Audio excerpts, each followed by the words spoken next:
YouTuber Nusantara. Iya. Apa, Gri? 3 nominasi orang paling bohong di Indonesia atau 3 orang pembohong di Indonesia. Apa itu, Gri? Ini kalau masuk Guinness Book Record, waduh, mantep banget ini. Apa, Gri, maksud lu, Gi?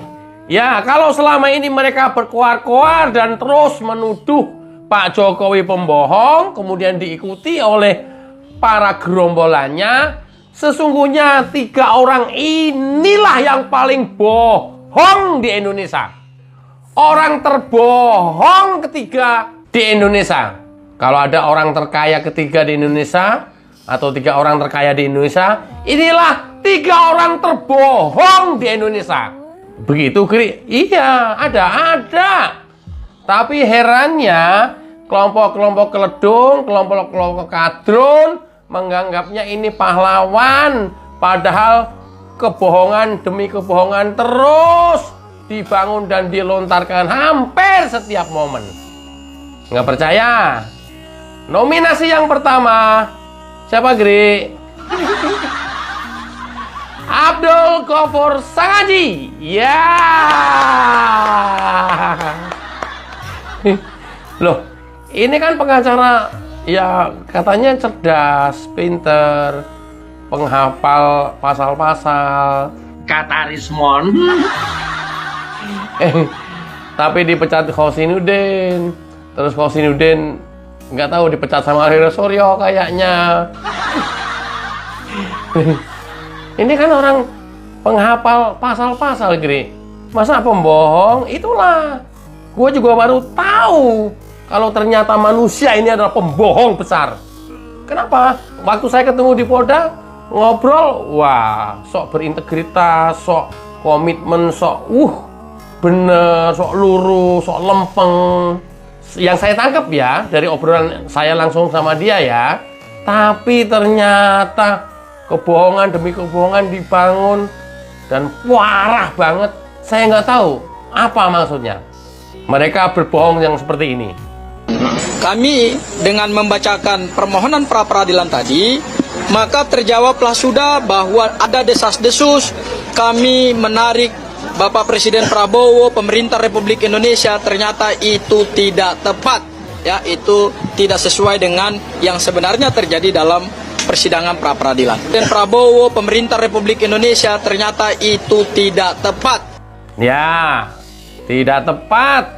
Ternyata itu tidak tepat dalam pra peradilan. Pra peradilannya keputusannya baru hari ini. Nanti siangan dikit, jam 9. Nanti kita tunggu apa ya putusan prapitnya ya. Ini prapit pertama. Nah, Sangaji barusan ngomong begitu. Lupa kalau yang diomongin congornya Roy Suryo seperti ini. Ini adalah pembohong kedua. Mengaturkan terima kasih ya kepada pucuk pimpinan negeri Indonesia ya, Bapak Presiden Prabowo Subianto, aparat yang tergabung di Kejaksaan ya, mulai Kejaksaan Agung, Kejaksaan Tinggi, Kejaksaan Negeri. Kemudian disusul pembohong ketiga. Pertama-tama saya mengucapkan terima kasih kepada Presiden Republik Indonesia Bapak Prabowo Subianto karena beliau sangat andil. Saya yakin beliau berandil di dalam bagaimana kita berjuang ini. Ini karena gurunya pembohong, saya masukkan ke additional. Tidak saya cantumkan dalam yang 3 nominasi itu. Karena apa? Ini gurunya pembohong. Baik Dr. Diva maupun Mas Roy Suryo yakin ada andil Pak Presiden dalam penangguhan penahanan mereka. Jelas ya? Ini adalah 3 orang pembohong terbesar di Indonesia. Dan masih terngiang di telinga apa yang mereka ucapkan, apa yang gerombolan ini ucapkan. Kemudian tidak berapa lama langsung berbalik. Ini luar biasa. Luar biasa manusia ini. Herannya enteng sekali untuk berbohong. Ringan sekali untuk berbohong. Seolah tidak ada beban apapun. Ini manusia-manusia pembohong ini. Kalau mau tahu, Makanya seringkali di video saya, ingat ya teman-teman, hati-hati. Kalau ketemu manusia-manusia macam ini, jangan pernah didengarkan dan jangan pernah dipikirin apa yang diomongkan itu adalah benar adanya. Terus gimana Giri? Berpikirlah kita, mindset kita selalu 180 derajat kebalikannya dari apa yang dia omongkan. Saya bilang kalau dia ngomong putih, fakta sebenarnya hitam padahal. Kebalikannya kalau dia ngomong hitam, fakta sebenarnya putih sebenarnya. Inilah pembohong. Luar biasa manusia-manusia ini nih. Dan herannya menuduh orang lain berbohong itu luar biasa. Saya nggak tahu, nggak takut neraka atau bagaimana. Apalagi perempuan yang ini, satu ini. Coba dengarkan. Saya bicara, pernahkah? Coba Bapak lihat, soal tahun ini, pernahkah Dr. Tifa bicara? Nggak mengakui. 99,9% tidak pernah. Dia bilang tidak pernah bilang 99,9% ijazah Pak Jokowi palsu. Dia tidak pernah bilang ijazahnya Pak Jokowi palsu. Ini hanya gua doain aja, semoga tidak menjadi keraknya neraka di akhir kelak nanti. Mudah-mudahan. Sekali lagi, mudah-mudahan tidak menjadi keraknya neraka nanti. Intipnya neraka nanti. Karena apa? Intipnya neraka termasuk salah satunya adalah penghuni neraka yang paling dalam, paling bawah. Itu adalah wanita yang tidak bisa menjaga mulutnya. Ini kategorinya. Saya doakan mudah-mudahan tidak menjadi intipnya neraka. Sekarang dia ngomong begitu, layawain waktu, dia ngomongnya seperti ini. Nah, secara metodologi riset 99,9% palsu. Nah, secara metodologi riset 99,9% palsu. Nah, ditambah lagi dengan bukti yang sangat akurat dari KPUD Jakarta maupun KPUD Pusat. Luar biasa kan? Didampingi oleh orang-orang yang tawaduk, yang secara agamanya kuat, kafah, tapi ringan banget menjadi pembohong, ringan banget berbohong, ringan banget mencaci maki, memfitnah orang lain. Saya nggak tahu ajaran apa yang dia anut. Saya nggak tahu. Udah gitu, LBH Muhammadiyah membela pula. Saya warga Muhammadiyah, saya protes. Saya protes.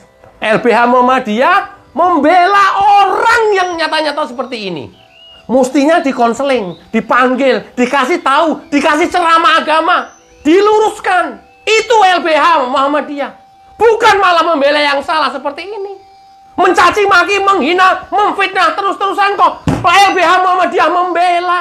Gua warga Muhammadiyah, gua protes. Apa-apaan kayak ginian. Kurang puas. Kebohongan Tifa, dengerin. Palsu. Ya, dengan taraf kepercayaan 99,9%. Ini enggak 99,9% lagi. 100% palsu, kami bisa buktikan. Oke ya. Ingat-ingat nih LBH Muhammadiyah. Kalau Din Samsudin personal lah. Haknya mereka. Kalau LBH Muhammadiyah ini institusi, organisasi. Tidak milik kalian, milik umat. Gua wajib protes. Gua warga Muhammadiyah. Jangan seenaknya sendiri. Kalian menjual-jual institusi, membela barang-barang kayak beginian. Nggak apa-apa. Gua kasih kesempatan sampai nanti vonis dan ketika terbukti bersalah, awas kalian. LBH Muhammadiyah pertanggungjawabkan kalian ke umat dan ke Allah Subhanahu wa taala. Muhammadiyah ikut terlibat hal-hal yang kayak beginian. Kalau benar, Tifa, oke, nggak masalah. Membela kebenaran. Tapi kalau kebohongan, masa kalian nggak tahu? Nunggu pembuktian di pengadilan? Kayak begini masa kalian nggak tahu, LBH? Menunggu pembuktian di pengadilan gitu?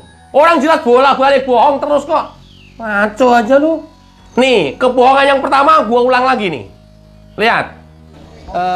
Menurut saya itu bukan sesuatu yang penting untuk kami sikapi, karena tentu kami tetap fokus pada inti perkara. Ada dua, yang pertama adalah permohonan pra peradilan dan yang kedua adalah pokok perkara nanti diperiksa di Pengadilan Negeri Jakarta Timur.